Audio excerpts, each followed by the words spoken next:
Everybody stand for the opening prayer. Lead in the prayer. Okay, so good afternoon, class. Who is absent today? None? Okay, very good. So before we proceed to our next topic, what was our lesson last week? Okay, very good. So before we proceed, I have here an activity.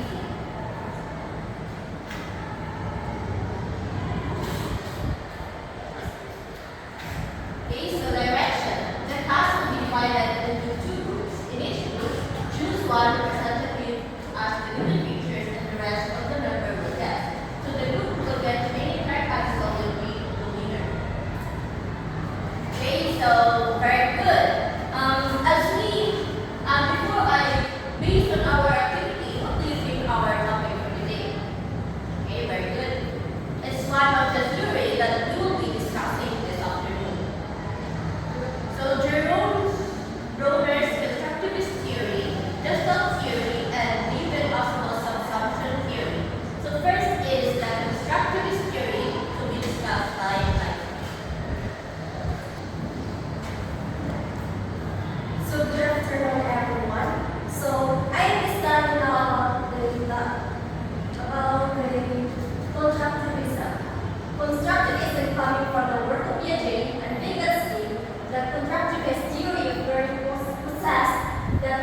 involves perception, conceptualization, learning, decision making, and making inference.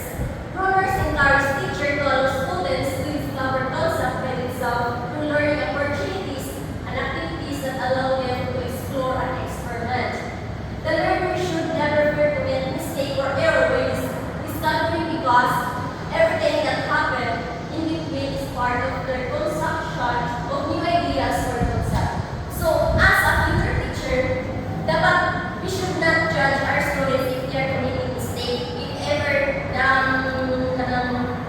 like example, if you are giving to their oral, tapos hindi sila makatutod tayo, hindi judge sila kahit because mistakes is part of our growth.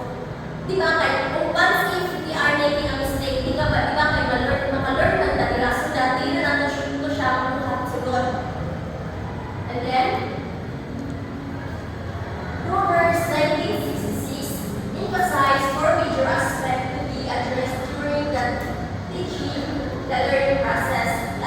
This aspect moderate the process of learning. First, we have predisposition toward learning.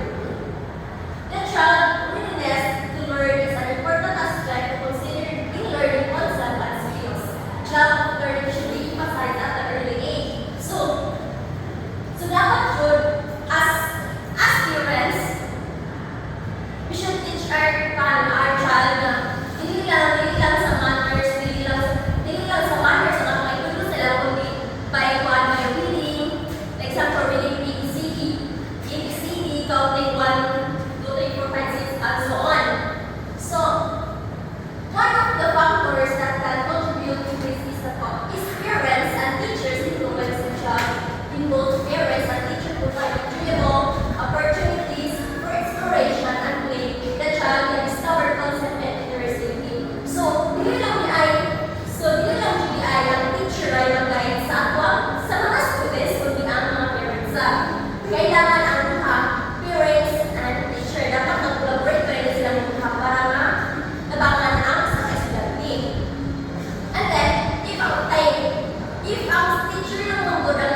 together. Next is the continuity. It is the element that defines smooth lines or even curves also move together. Last is the closure. It is the element that fill up the missing parts to complete an entity or together. So Gestalt theory looks into an individual's phase of problem solving. So the laws of grouping helps the teacher present information or concept to their learners. It will help the learners discover that there are elements hindering them from learning new information. And the teachers will assist the learners in removing the barriers for them to learn new knowledge. So Gestalt theory also looks at how people organize their learning by looking at their experiences both inside and outside of the classroom. Understanding a problem means knowing and seeing the whole and its part. So a person can solve the problem if he or she understands the general structure of the problem. Understanding the problems means knowing the whole part. So if the instructions given are familiar to the learners, they are more likely to learn effectively because it will grab their attention. So the major principle of Gestalt theory of learning. First is the learner should be encouraged to discover the underlying nature of a topic or a problem. Second is gaps in communities' disturbances are an essential stimulus for learning. Third is instruction should be based upon the laws of organization, similarity, proximity, continuity, and closure. So next is the subsumption theory to be discussed by Salagoste. So the subsumption theory. The subsumption theory was developed by Ausubel. This theory emphasizes how individuals learn large amounts of meaningful materials from both verbal and textual presentation in a school setting. So the subsumption theory presents four learning processes where a piece of new knowledge is assimilated into an existing cognitive structure. And these are the four subsumption. So first is the derivative subsumption. It is a new concept learned. It's an example of a new concept that you have already learned before. So it is basically like linked together. That's the definition of the derivative. And then the second one is the correlative subsumption. A new concept learned is an extension or modification of previously learned information. So the second one is like you're modifying your own knowledge, like your existing knowledge is like you modify it and add some concept to it. And then the third, superordinate subsumption, was what was learned are specific example of new concept. So like basically learning something new and adding some example to it. That's the definition of the third. And then fourth, combinatorial subsumption. A new concept is combined with prior knowledge, prior known concept to enrich new concept. So, like this is for like exam. You need to study to add more knowledge to your previously learned knowledge. And then those four concepts is to expose students to do certain procedures in a real life context and actually enrich the learner's experience or transfer or learning and longer retention. So, in that way, the students' prior knowledge can be of help in learning a certain related context deeper and wider. And that's the theory of David Einstein. And then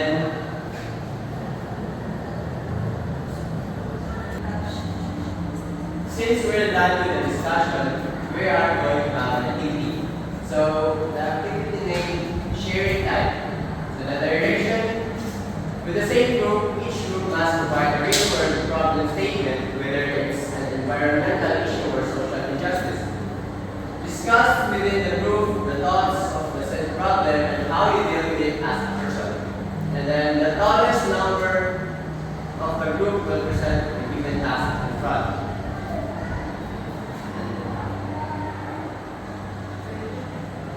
Okay. So I think you already know about our discussion, guys. Okay. I'm going to ask you some questions about our topic. First is what theory does that emphasizes to how individuals learn large amount of meaningful materials from both verbal and visual representation as school settings? Okay, that's right.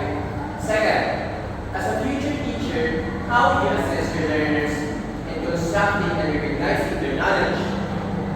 Okay, that's